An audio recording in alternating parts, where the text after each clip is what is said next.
se me había hecho muy familiar la imagen de un cura, que lo mismo va al lomo de su vez paterna, o caminando con su vieja maleta, su clérigo en negro, como color de la camiseta deportiva del club de sus amores, la compañía, esa que creó Ignacio de Loyola, a imagen de los tercios de Flandes con estructuras militares, como para imbuir a sus miembros de los postulados castrenses, disciplina, sacrificio, abnegación y valor. La fe del padre Loring no le impidió utilizar los más avanzados descubrimientos científicos, como la utilización del método del carbono 14 para la adaptación de las índoles. Y por cierto, hablando del carbono 14, ¿cuánto sabe este hombre de los elementos químicos? Yo recuerdo en mi época de estudiante en La Salle, cuando aprendí el flúor, bromo, yodo, litio, sodio, potasio, qué difícil. Este hombre está súper dotado en el tema de los pesos atómicos de estos elementos. Y fruto de tantos años de dedicación, ha publicado su libro, su obra maestra, Para salvar. Ha tenido tal aceptación que ha superado el millar de ejemplares en España, sin contar con las ediciones que se han hecho en México, Perú y Chile. Traducciones al inglés en Los Ángeles, en árabe en el Cairo, al hebreo en Jerusalén, Toco, Moscú, etcétera, etcétera. Como ampliación a este libro, también ha editado 30 conferencias y un sinfín de publicaciones. Esta noche lo tenemos aquí de nuevo, para hablarnos de la identificación científica de la tumba y de los restos de San Pedro bajo la Basílica Vaticana de la verdadera Iglesia de Cristo. Señoras y señores, no os quiero hacer mal esperar. Alea yanta es, la suerte está echada. Con todos ustedes, el reverendo Padre Loring.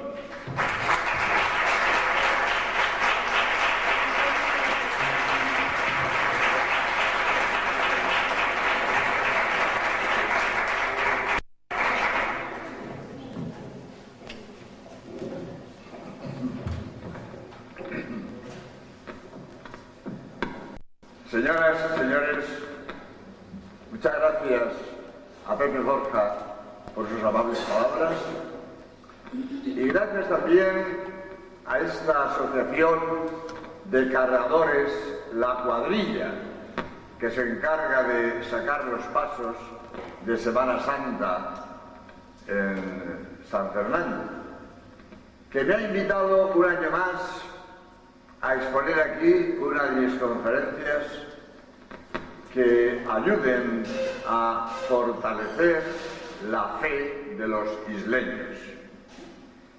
El título de esta conferencia podría ser La verdadera Iglesia de Cristo.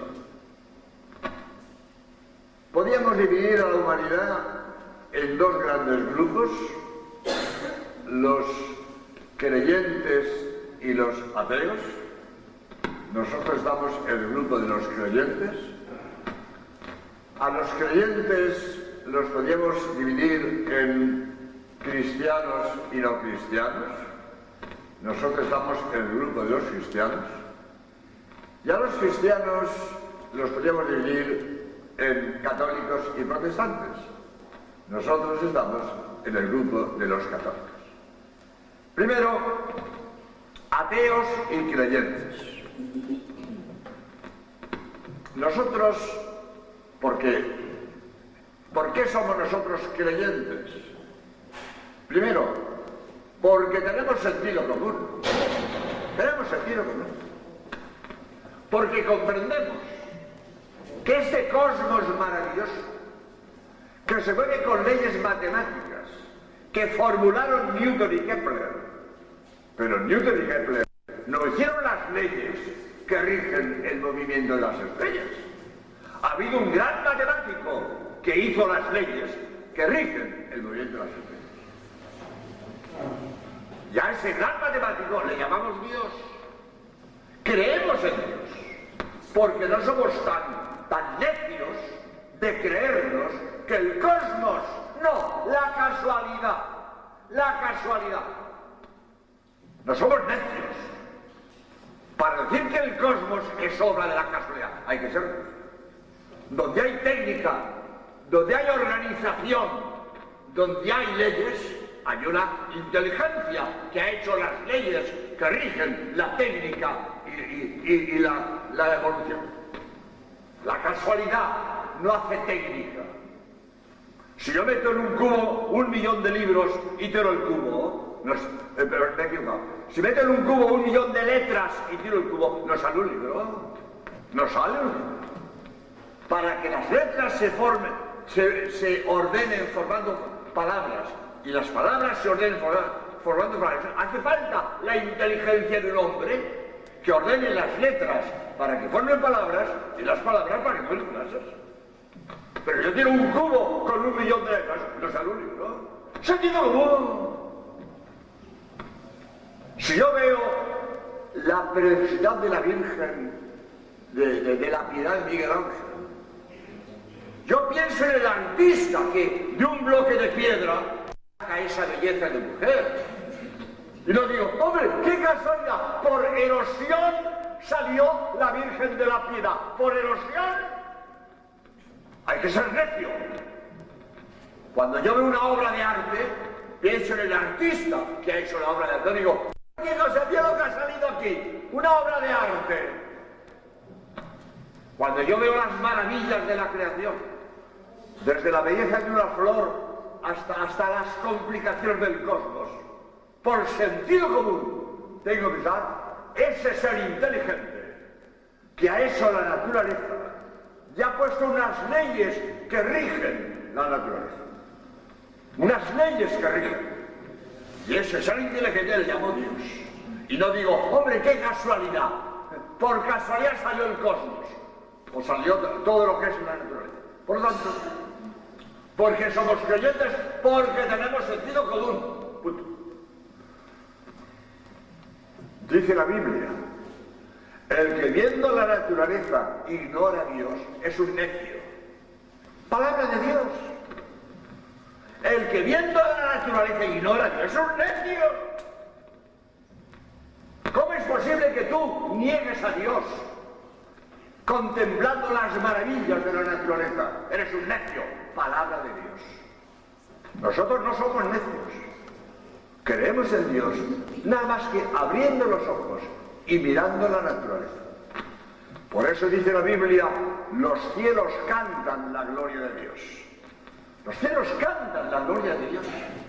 Cuando lo conoce lo que es el cosmos, los millones de estrellas que hay en el cielo, las leyes matemáticas que rigen ese movimiento de estrellas, que podemos predecir los eclipses que va a haber, el cometa que va a venir, cuando venía el cometa Halley, lo estábamos esperando, fabricamos las ondas Giotto que se acercó al cometa para fotografiarlo. Sabíamos cuándo venía el cometa Halley y sabíamos por dónde iba a pasar el cometa Halley y mandamos la sonda para fotografiarlo. Las estrellas se mueven con leyes matemáticas. Dice Borman desde la Luna. Nosotros hemos llegado a la Luna gracias a unas leyes matemáticas que no han sido hechas por el hombre. A Dios se llama el gran matemático. Dios es el gran matemático que hizo las leyes, que formularon Newton y Kepler, pero que no hicieron Newton y Kepler, porque las estrellas se movían según leyes matemáticas muchísimos años antes que nacieran Newton y Kepler. Por lo tanto, en el mundo somos creyentes porque tenemos sentido común y no nos tragamos que la naturaleza salió por casualidad. No, ha habido un ser inteligente que ha hecho el cosmos, que ha hecho la naturaleza y ha puesto unas leyes que rigen la evolución de la naturaleza. Segundo, somos creyentes y cristianos, porque hay creyentes no cristianos. Los mahometanos son creyentes. Alá, el Dios de los mahometanos, es nuestro Dios, es el mismo, es el Dios creador. Los mahometanos son creyentes, no son cristianos. Ellos no creen que Cristo sea Dios. Para ellos Cristo es un profeta. Primero Mahoma y después Jesús. Un profeta, pero no Dios. Nosotros somos cristianos porque creemos que Cristo es Dios. Los mahometanos son creyentes, pero no son cristianos. Los hebreos son creyentes, pero no son cristianos. Yahvé, el Dios de los hebreos, es nuestro Dios, es el Dios creador, pero no son cristianos. Los hebreos no aceptan a Cristo como Dios, no aceptan a Cristo como Dios. Es más, los hebreos ignoran a Jesús y rechazan a Jesús. Yo le pregunté una vez a un padre jesuita, historiador, padre García Villorlada, le pregunté, oye, ¿cómo es posible que los judíos rechacen a Cristo? Era judío. Debían estar orgullosos de que Jesús sea judío. ¿Por qué este rechazo de los judíos a Jesús? Y me contestó, porque los judíos esperan su Mesías particular, que les dé el dominio del mundo entero. Cristo fue un redentor de la humanidad, del mundo entero. Los judíos no creen en un Mesías universal, su Mesías, que les dé a ellos el poder del mundo entero. Y siguen esperando su Mesías. Y no aceptan a Cristo, que es Mesías universal, redentor de la humanidad. Y no aceptan a Cristo porque quieren su Mesías particular. Y hay un grupo de judíos, más o menos numeroso, que rechazan a Jesús. Otros lo ignoran. Muchos judíos ignoran a Jesús. Yo estuve en Palestina para hacer un vídeo de Tierra Santa. A la entrada tiene, pues, 30 vídeos que he hecho en mis obras. Pues, estuve en Palestina para hacer un vídeo de Tierra Santa y allí me dieron un folleto de propaganda donde muchas cosas están bien. Cómo los judíos han transformado Palestina. Las carreteras que han hecho, las fábricas que han montado, las universidades que han montado, en fin, los regadíos que han hecho allí, de lo que era un desierto han hecho un vergel, en fin. Cómo los judíos han transformado, han enriquecido a la Palestina pobre y desértica que ellos ocuparon. Bien, bien. Me es igual, me es indiferente. Voy a lo mío.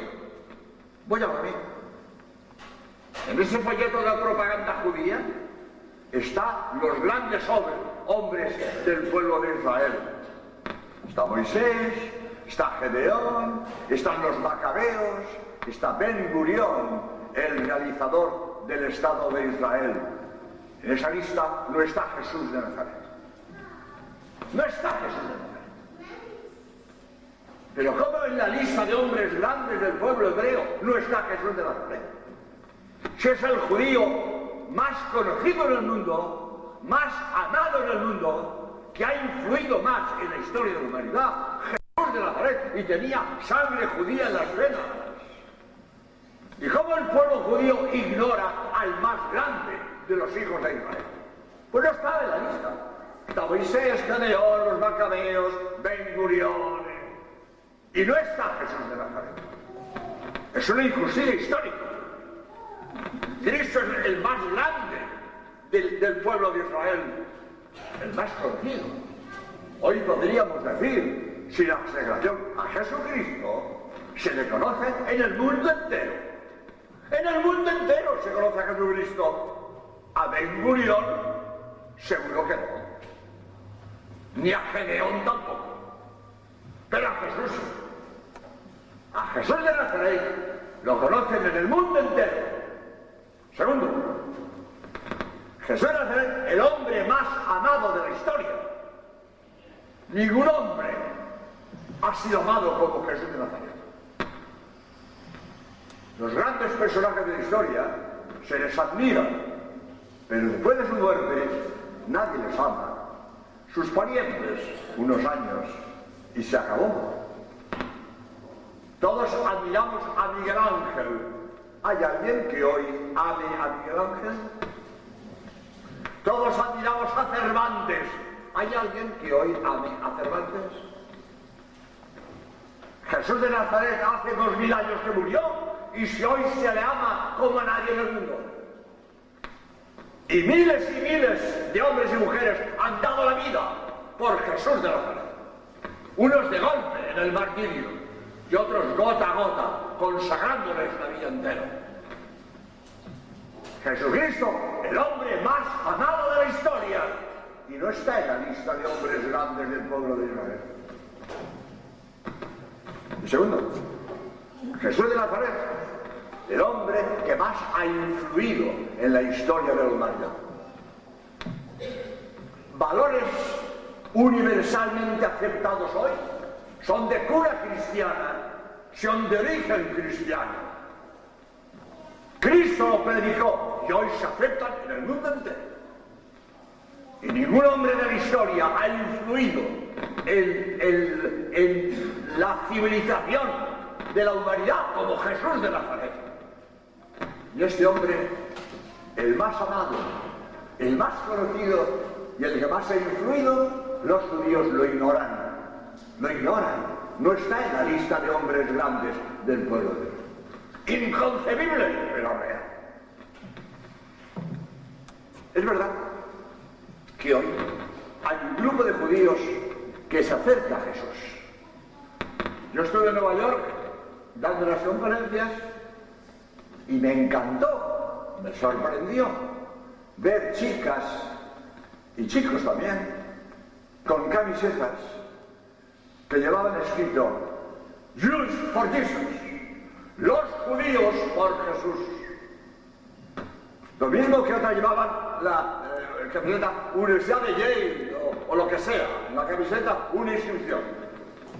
Pues yo vi chicas, más chicas que chicos, pero también chicos, unas camisetas blancas y ponía con grandes letras, los judíos por Jesús. Hoy hay un acercamiento del pueblo judío a Jesús.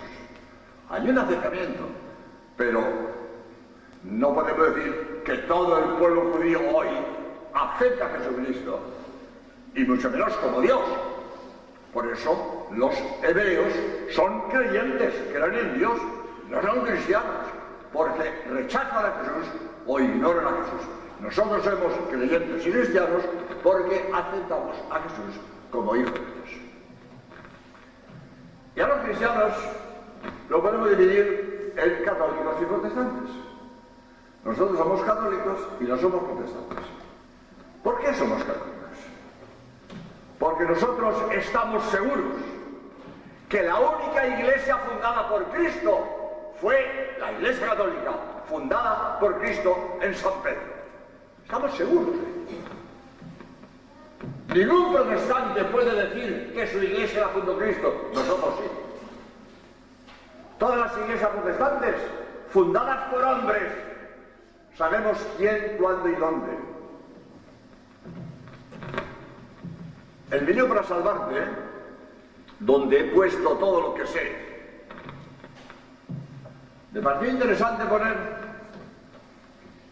Testigos de Jehová, fundados por Russell en 1879. Los Adventistas, fundados por Miller, 1860. Los Mormones, fundados por Smith en 1830. Los Metodistas, fundados por Wesley, 1739, etcétera, etcétera, etcétera. Sabemos quién, cuándo y dónde fundaron cada iglesia protestante. La Iglesia Católica fue fundada por Cristo en San Pedro. Y los católicos conocemos la lista de los papas desde San Pedro a Juan Pablo II. Y también he puesto en otro sitio del libro la lista de los papas. El libro va engordando, algunos conocemos de muy finito, pero cada vez pongo más cosas y ahora es mucho más gordo. Esa es la 54 edición más gorda, las antiguas, pero es que voy metiendo cosas. He metido la lista de los papas, que antes no la había puesto. Y ahora se me ocurrió, ahora os contaré por qué pongo la lista de los papas. Os contaré una anécdota. Pero en fin, a esto voy. Lista de los papas. ¿Y qué años gobernaron la iglesia? San Pedro, desde el año 33 al 67. San Lino, del 67 al 76. San Cleto, del 76 al 88. San Clemente I, del 88 al 97. San Evaristo, del 96 al 105. Todos, hasta Juan Pablo II, que es el número 268, que desde 1978 y no he puesto el fin. Y Dios no lo conserve muchos años para bien de la Iglesia. Pero el San Juan Pablo II, 268, descendiente legítimo de San Pedro. Por eso somos católicos. Porque sabemos que el Papa de Roma es el único del mundo legítimo, sucesor de San Pedro, en que Cristo fundó su Iglesia. Por eso somos católicos. Anécdota. Porque todo es instructivo, y de eso se trata, de instruirnos en formación católica. Hablaba yo en México de esto, y dije yo, pues que la lista de los papas, o que Juan Pablo II era el 268 legítimo sucesor de San Pedro. Y al final un sacerdote que había en el auditorio, oiga padre, usted dice 268, pero oiga, yo tengo la lista oficial de la Iglesia, que la compré en el Vaticano, son 265. Me hizo polvo. ¿Cómo? Sí, después me la enseñó. La lista oficial son 265. ¿Y usted pone 268? Me hizo polvo. Pero ¿cómo se me han colado ahí 3 papas? ¿Cómo tengo yo 3 papas más? Y yo lo he sacado de una historia de la Iglesia. Me hizo polvo. Pero me pongo a estudiar, porque no me gusta nunca dejar enemigos a la espalda. En cuanto hay un problema, a resolverlo. Y hasta que lo resuelvo no paro. Me pongo a estudiar, ya está la solución. Cuando la sabes, qué fácil. Pero cuando no la sabes, a mí me hizo polvo ese hombre. Que la lista oficial 265 y yo tengo 268. Me pongo a ver. Pedro, Lino, Clemente, Sisto, Cornelio, Liliano. Bien. Este que tengo no está allí. Este que tengo no está allí. ¿Por qué? Porque varios papas murieron después de haber sido elegidos y antes de tomar posesión. Unos lo ponen porque fueron elegidos, otros no lo ponen porque no tomaron posesión. Fíjate qué sencillo cuando lo sabes, pero cuando no lo sabes, de entrada, ¿pero cómo se me han colado a mí 3 papas? Estaba yo hecho polvo, pero una vez que ya veo la razón, en esta lista no están porque no gobernaron la Iglesia, no tomaron posesión, y en la otra sí están porque fueron elegidos. Cuando sabes la razón, es diferente. Pues, hablando de mis estudios en la lista de los papas, voy a contar otra anécdota, que todo es ilustrativo, todo es formación. Esto fue en Los Ángeles, creo que fue, en California, donde voy todos los años, y este año vuelvo por 12ª vez. Voy todos los años a dar conferencias en el Convention Center de Los Ángeles. Pues me dice una señora, padre, pero ¿cómo es posible que se eligiera papa a una mujer? La papisa Juana. Pero es posible. Yo no sabía nada de la papisa Juana, porque yo no lo sé todo. Yo estudio y después de estudiar voy aumentando mis conocimientos. Pero así a bote pronto, todo no lo sé. Entonces, esta señora me cuenta lo que ella sabía de la papisa Juana. Qué lamentable que para mucha gente, toda su cultura, lo que ve en las películas o en la televisión, esa es toda su cultura. Y esta señora había visto una película de la papisa Juana y me cuenta la película. Y para ella la película era dogma de fe, eso es la historia, si es una película. Pues no, señora, precisamente porque es una película es mentira. Porque los peliculeros inventan lo que les da la gana. Y con 2 trazos más o menos históricos te montan una mentira monumental, como esta. La papisa Juana, todo mentira. Pero me pongo a estudiar y ya sé qué es lo de la papisa Juana. Y voy a decir, esto es cultura, esto es cultura. Bueno, les voy a contar la película. Una mujer se disfraza de hombre, se mete en el seminario, llega al sacerdocio y llega papa. Pero esta mujer lleva una vida desordenada, siendo papisa. Y siendo papisa, lleva una vida desordenada y queda embarazada. Y en una procesión da luz. Fijaros la que se armó, que el papa era papisa. Y en mitad de la procesión le entró el momento del parto y allí soltó una criatura. La película, todo mentira. Todo mentira. Todo mentira. Pero la mujer ha visto la película de la papisa Juana. Lo he visto en una película, no por eso mentira, porque es una película. Mentira. Pero para aquella mujer es historia, si lo he visto en una película, mentira todo. ¿De dónde está la papisa Juana? ¿Qué es la papisa Juana? El Papa Juan VIII era amanerado. Y el pueblo le llamaba la papisa. ¡Eso es todo! Que un papa un poco amanerado, el pueblo la papisa. Y de este hecho histórico me monta la película de que queda embarazada, que da luz. ¡Todo mentira! Y eso la verdad, que Juan VIII creo que era un poco amanerado. Bueno, y si era amanerado, ¿cómo le hace el Papa?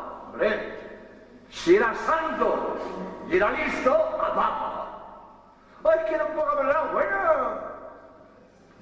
¿qué más da? Era muy santo y muy listo, a Papa. Pero el pueblo, por ese humor que tiene el pueblo, pues todo lo llamaba la papisa Juana. Eso es todo. Pero para que vean ustedes cómo de hechos históricos se montan las mentiras más monumentales. Y si son contra la iglesia, mejor todavía. Si pueden montar una película atacando a la iglesia, mejor todavía. A lo que voy. Historia de los papas, que me desvía un poco para contar estas anécdotas, pero que son ilustrativas. Tenemos la historia de los papas desde San Pedro a Juan Pablo II. Historia, la sucesión legítima del Papa. Por eso, Juan Pablo II, el único en el mundo legítimo sucesor de San Pedro. Juan Pablo II. Si yo quiero estar en la iglesia que Cristo fundó en Pedro, tengo que estar en la iglesia de Juan Pablo II, el único en el mundo legítimo sucesor de San Pedro. El único. Pero además, de la historia, tenemos la arqueología. Uno de mis vídeos, que tienen ustedes ahí fuera, la tumba de San Pedro, descubierta en una necrópolis, en un cementerio bajo la Basílica Vaticana, bajo el baldaquino de Bernini, bajo la cúpula de Miguel Ángel. Para hacer este vídeo he estado un mes en Roma y he hablado con los arqueólogos que han encontrado esto y ahora les diré brevemente algo de la tumba de San Pedro. Identificación científica de la tumba y de los huesos de San Pedro. Se han encontrado, sabemos dónde fue enterrado San Pedro. La investigación a dos partes. En tiempo de Pío XII se descubre la tumba por los arqueólogos jesuitas Clisbon y Ferrua y los arqueólogos italianos Goetti y Jossi. Descubre la tumba de San Pedro. Estaban preparando la cripta para enterrar a Pío XI y aparecen unos mosaicos. El Papa sabía, todos sabíamos que ahí abajo estaba San Pedro, pero ¿dónde? Pues nadie sabía dónde, ahí abajo, debajo de la basílica, ¿dónde? Pues no sé. Pero al aparecer los mosaicos, Pío XII, que siguen excavando y encuentran una tumba abierta y vacía El cementerio tiene dos partes, parte rica, de mausoleos de alabastro, y parte pobre, donde estaba esta tumba abierta y vacía. Y en esta tumba abierta y vacía, esto es obra de los jesuitas, como he dicho, Kirchbaum y Cerrúa, los arqueólogos italianos guerrilleros. En una tumba abierta y vacía, abrevio, porque quiero decir muchas cosas y no me fijo bien el tiempo que llevo hablando. Getty y Yossi, esa tumba decían es la tumba de San Pedro. No puedo alargarme, pero queda claro, es la tumba de San Pedro, pero no había huesos. ¿No? Bueno, puede ser, había unos huesos, pero de un cordero, no sé qué, no había huesos humanos. En fin, sigue la investigación, y en tiempo de Pablo VI, Margarita Guarducci, con quien estuve en su casa 4 horas y me habló de su investigación, Margarita Guarducci, primera autoridad mundial en epigrafía griega y directora general de arqueología del Estado italiano, descifrando unos grafitos, pone en el muro G de grafitos, pone Pedro está aquí. Pican y aparece un nicho cubierto de mármol con unos huesos. Primero, unos huesos de ratón, se coló por allí y no pudo salir, y huesos humanos, todos de la misma persona, de sexo varón, de complexión robusta, que murió en edad avanzada y vivió en el siglo I. Le pregunto yo a Margarita Guarducci, ¿qué probabilidades de que sean huesos de San Pedro? Me dice, el 100%. Para los arqueólogos, esos huesos son de San Pedro. Si buscáramos huesos de San Pedro, ¿qué buscaríamos? Varón, complexión robusta, era pescador, que murió en edad avanzada y vivió en el siglo I. Y huesos muy venerados, porque habían estado envueltos en un rico paño de púrpura y oro. Y Constantino, cuando edificó la basílica, que está debajo de la actual basílica está construida sobre la de Constantino. Y la de Constantino sobre la tumba de Pedro. Pero la tumba de Pedro, en la tierra, había en la ladera del Monte Vaticano, había filtraciones de agua. Y Constantino, para librar los huesos de la humedad, los sacó de la tumba y los metió en un nicho. Desde los 2000 años, los huesos metidos en un nicho. A lo que voy, porque quiero decir más cosas, y termino con esto, a lo que voy.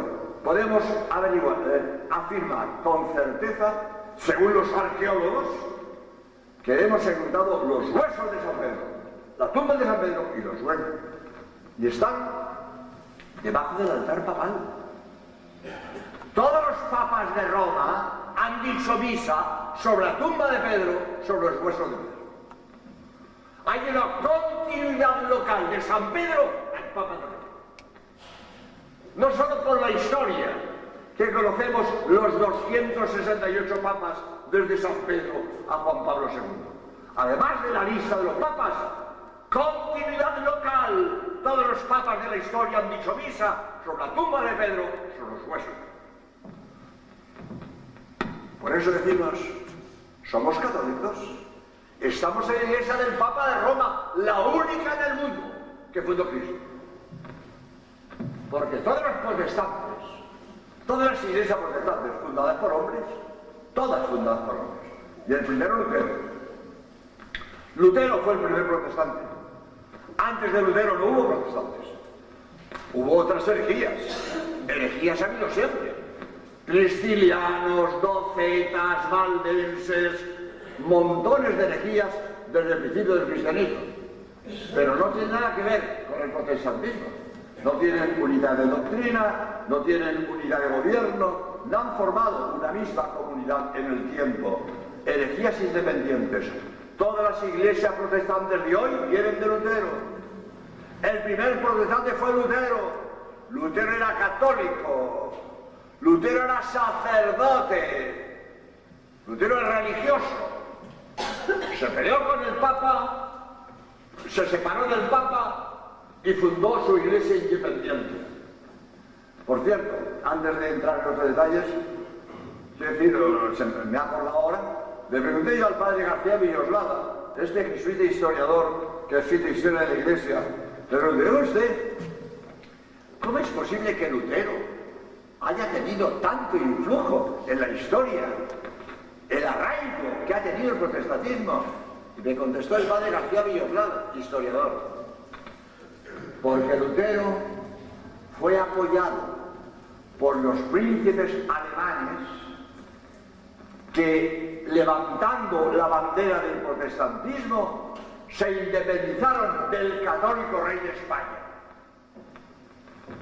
El rey de España era su rey, y aquellos que querían independizarse del católico rey de España levantaron la bandera del protestantismo.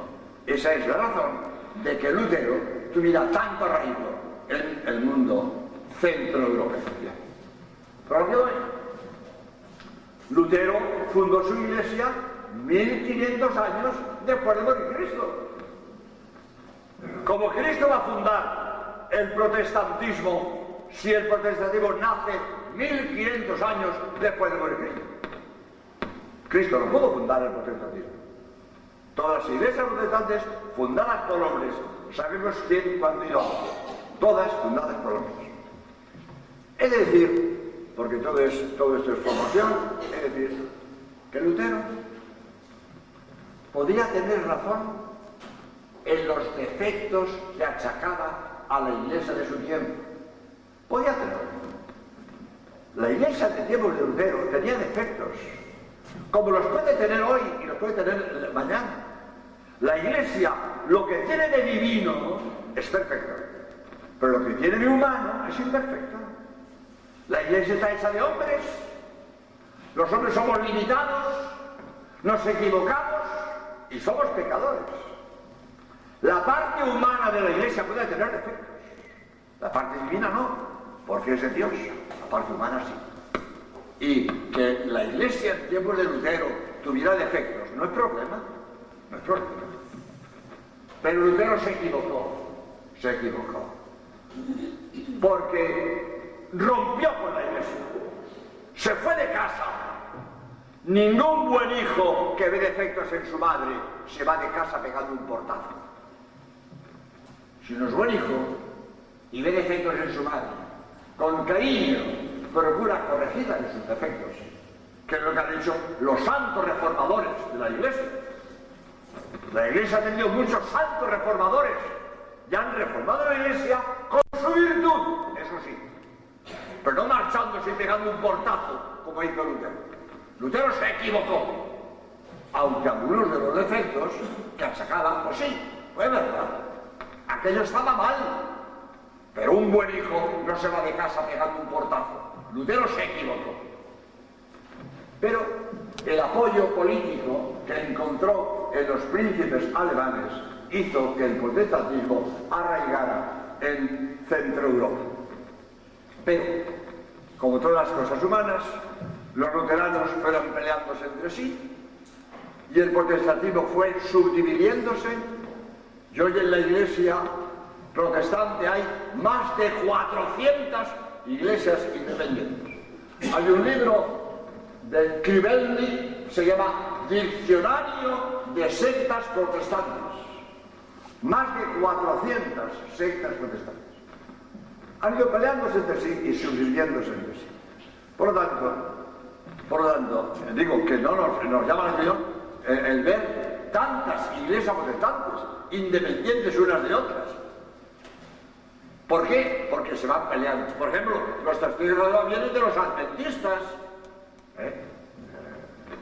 y los otros de los bautistas, se van subdividiendo entre sí. Bien. Pero quiero decir que cuando yo digo que los protestantes están equivocados porque se han separado de la Iglesia Católica, no quiero decir, porque no sería verdad, que todos los católicos seamos buenos y todos los protestantes sean malos. Hay católicos indeseables y hay protestantes excelentes personas. Eso es evidente. El mismo Concilio Vaticano II dice: fuera de la Iglesia Católica hay parte de verdad y parte de virtud. Sí, no hay problema. Entre ellos hay parte de verdad y parte de virtud. Pero añade el concilio, pero la verdad total está en la Iglesia Católica. Y la virtud total está en la Iglesia Católica. Porque para ver lo que la Iglesia Católica es, no es honrar, fijarse en la fruta podrida caída del árbol de la Iglesia. Para ver lo que la Iglesia da de sí, miremos a los santos, que son el exponente de lo que es la Iglesia Católica. Los santos son los que han vivido el catolicismo en su plenitud. Los santos son el ejemplo de lo que es capaz de la Iglesia Católica. Y si yo quiero saber lo que es la Iglesia, miramos la fruta pujante que cuelga de las ramas, que son los santos, y no la fruta podrida caída del árbol de la Iglesia. Por lo tanto, es una injusticia el señalar a los magos católicos como si eso fuera exponente de lo que es la Iglesia. No sé. ¿Que hay fruta podrida del árbol? Pues sí. Pero esos no son exponentes de la Iglesia. Los santos son los que han vivido en su plenitud el catolicismo. Por eso, dice el concilio, nadie se va de la Iglesia para ser más santo. El que se va de la Iglesia por motivos inconfesables, pero no para ser más santo. Porque si quieres santidad, dentro de la Iglesia Católica tienes un margen impresionante de virtud. Nadie se va de la Iglesia Católica para ser más santo. Se van por otras razones, pero no para ser más santo. Y por eso allá del concilio, nadie tiene razón para irse de la Iglesia Católica. Nadie tiene razón para irse de la Iglesia Católica. Porque la Iglesia, primero, si buscas virtud, dentro de la Iglesia tienes un margen impresionante de virtud. Y si buscas verdad, la Iglesia es la única legítima sucesora de la que Cristo fundó en San Pedro. Por lo tanto, aunque hay protestantes de buena fe y virtuosos, están equivocados. Su Iglesia no la fundó Cristo. Y la buena voluntad del protestante no convierte el error en verdad. El error sigue siendo error, aunque el equivocado lo crea de buena fe. Si un señor tiene una secretaria y le hace las cuentas como si, qué sé yo, 2 y 2 son 7, oye niña, esto está mal. Ella estará equivocada, no va a engañar. Pero su señor, su dueño, el empresario, no acepta que 2 y 2 son 7. La otra está de buena fe, pero está equivocada. Uno puede estar equivocado de buena fe, pero su buena fe no convierte el error en verdad. Los protestantes están equivocados, aunque estén de buena fe, y puedan ser muy virtuosos, están equivocados. Porque la única iglesia que Cristo fundó, la fundó en San Pedro. Cristo llama a Pedro y le dice, tú eres Kefa, y sobre esta Kefa edificaré mi iglesia. Cristo hace un juego de palabras. En arameo, en español, Pedro y piedra, pues se parecen. Pedro, piedra, se parecen. Pero Cristo hablaba arameo. Y en arameo, Pedro y piedra es la misma palabra, Kefa. Y Cristo hace un juego de palabras. Dice a Pedro, tú eres Kefa, piedra. No, Pedro, tú eres Kefa, Pedro. Y sobre esta Kefa, piedra, edificaré mi iglesia. Cristo funda su iglesia sobre la piedra de San Pedro. Y le hace a Pedro piedra fundamental de su iglesia. ¿Y cuál es la piedra fundamental que Cristo pone en la iglesia? La autoridad.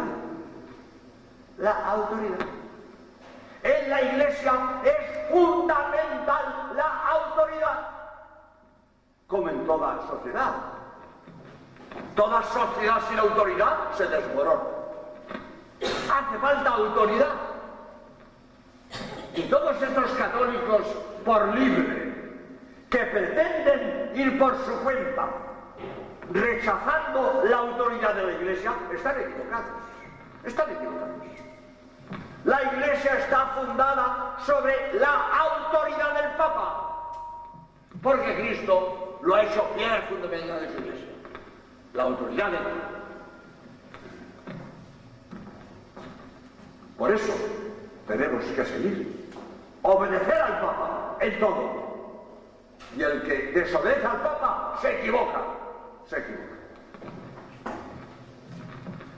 Cristo hace a Pedro piedra fundamental de la Iglesia, dándole autoridad. ¿Y cómo simboliza Cristo la autoridad? Le da las llaves.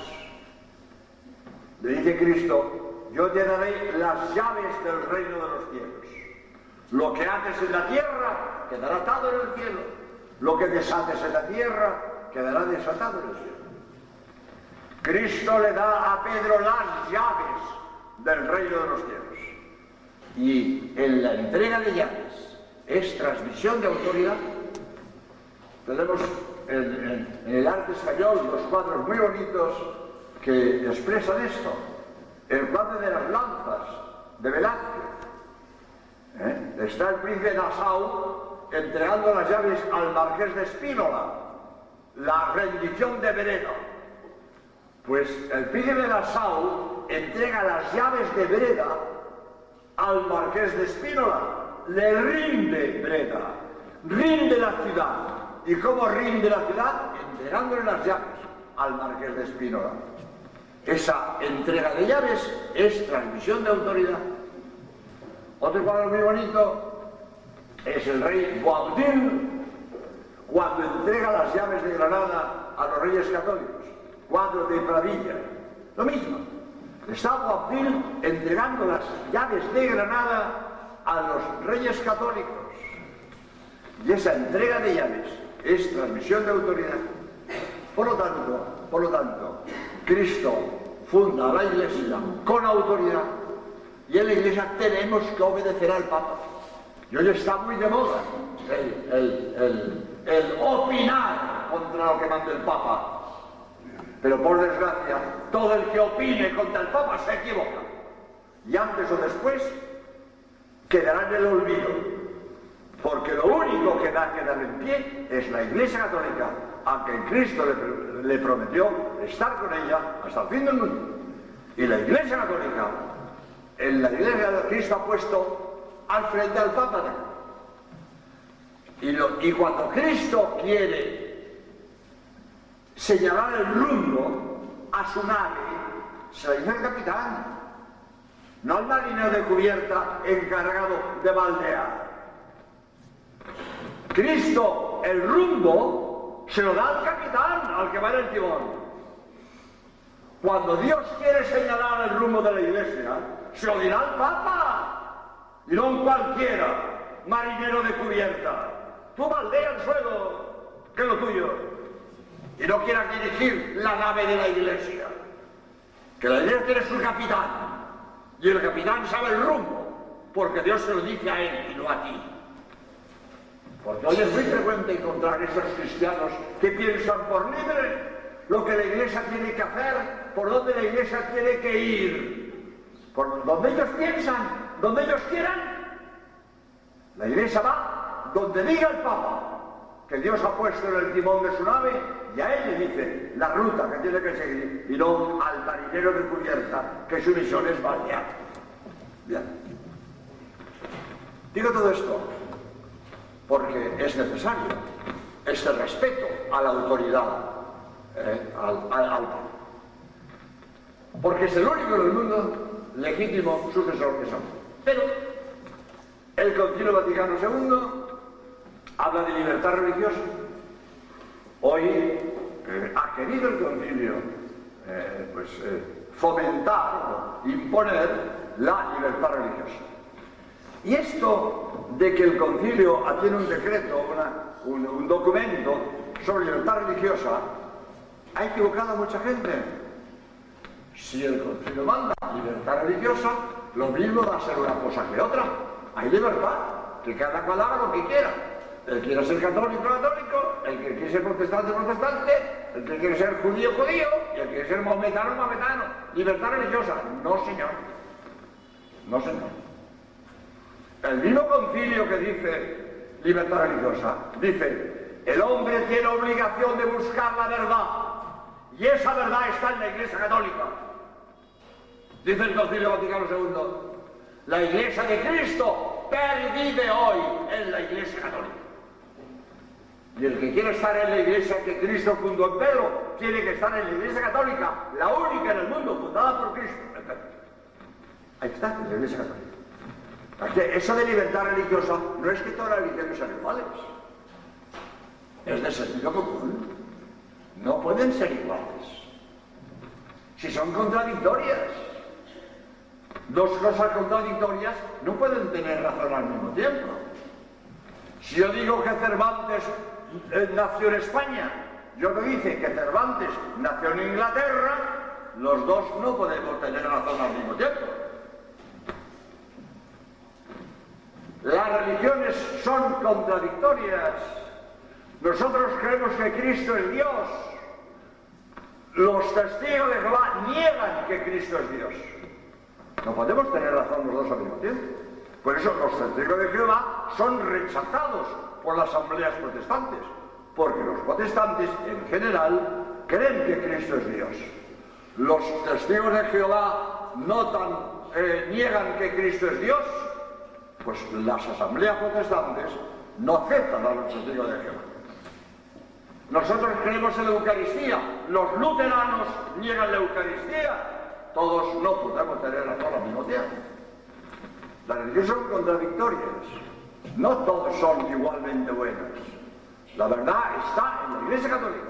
Los otros tienen parte de verdad y parte de equivocación. Por lo tanto, primero, la libertad religiosa no es que todas sean igualmente buenas. Es que la libertad religiosa es inmunidad de coacción. Inmunidad de coacción. No se puede coaccionar a nadie a que se haga católico. Me acuerdo, yo daba conferencias en un pueblo de Extremadura, Hornachos, y me llevaron al desbautizadero. ¿Qué es el desbautizadero? Es una roca con una cascada muy grande. Según dicen, vete a ver, los mahometanos que fueron forzados a bautizarse,